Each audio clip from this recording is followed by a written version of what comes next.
For most of history, Greenland was just this massive white space on the map, a quiet, icy expanse. But all of a sudden, that same piece of real estate has become one of the most critical and contested places on the entire planet. So let's get into why. Right, so that's the big question here. Why are three global superpowers, the US, the EU, and China, all circling this giant ice sheet like sharks? The answer is not what you think, and it has huge implications for, well, everything, from your smartphone to global security. And the whole mystery, the entire reason for this sudden geopolitical scramble, it really all comes down to this one kind of chilling idea. The ice, that 2-mile thick sheet that covers 80% of the island, has been hiding something that's only just now coming to light.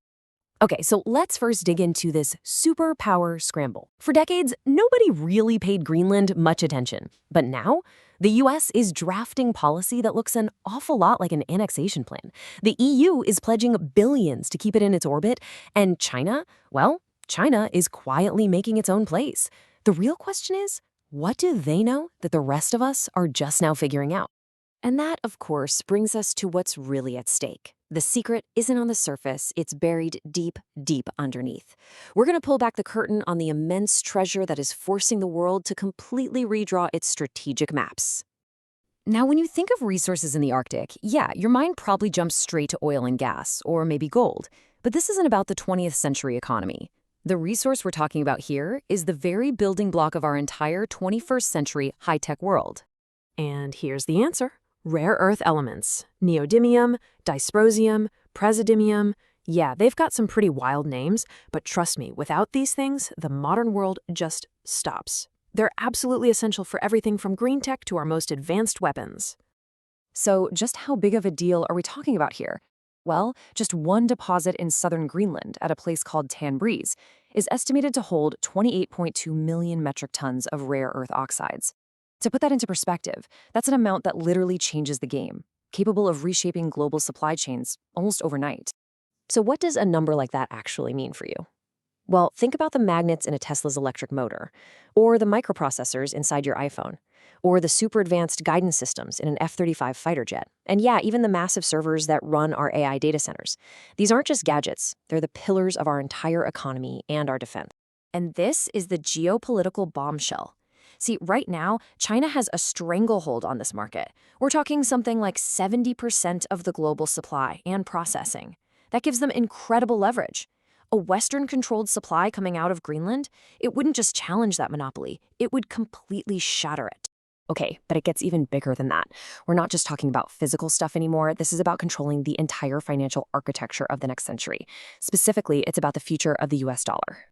Let's break this down. For the last half-century, the dollar has been king because of oil, the petrodollar system.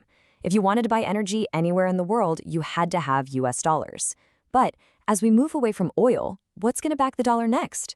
The new playbook? It's to build a rare earth dollar. The goal is to make sure every single shipment of these crucial minerals is mined, financed, and traded in dollars. That way, the dollar becomes essential for building the technology of the future. And that right there is the key. This isn't about planting a flag on some chunk of ice. It's about making sure that when Europe builds its wind turbines or when India powers up its AI industry, those supply chains are all anchored to the dollar. It's a strategic move to annex the balance sheets of the electric age. And that's the big takeaway here. The whole idea of a battlefield is changing. It's not about tanks rolling across borders anymore. It's about who controls the supply chains, the financial flows, and the fundamental building blocks of the world economy. All right, so we've talked economics. Now let's switch gears to the military side of things. Beyond the treasure under the ice, Greenland's location makes it an absolutely indispensable military fortress, the new cornerstone of American defense in the Arctic. This new reality has led to what some folks are calling the Donroe Doctrine. Basically, picture the old Monroe Doctrine from 200 years ago, but remixed for the 21st century Arctic. The message couldn't be clearer.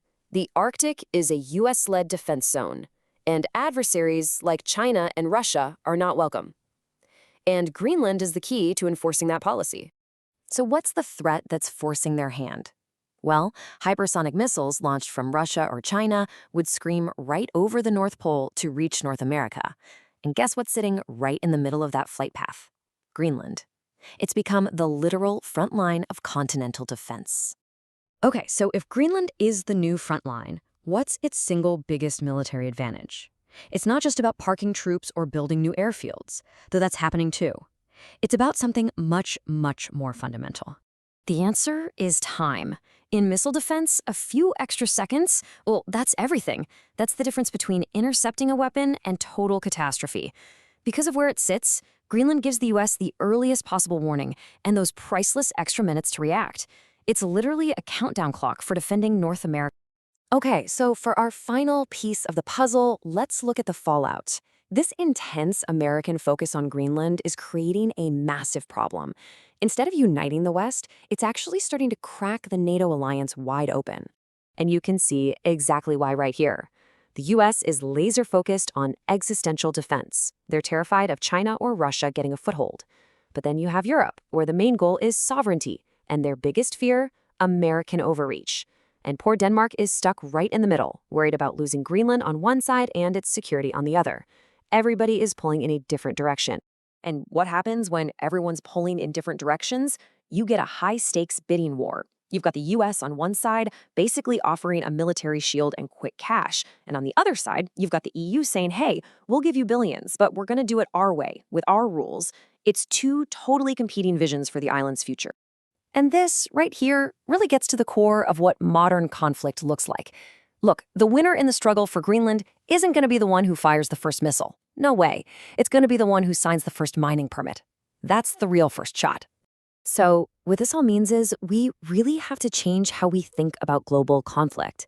It's not fought with tanks anymore. It's fought in contracts, in currency clauses, in legal fine print. The battle for the future is economic and legal long before it's ever military. So at the end of the day, Greenland has gone from this icy afterthought to the literal balance sheet of the future. It holds the keys to our next generation of technology, our financial system, and our military defense. It's not the battlefield itself, it's the prize. And maybe the biggest geopolitical question for the next decade is going to be a simple one. Who ends up controlling it?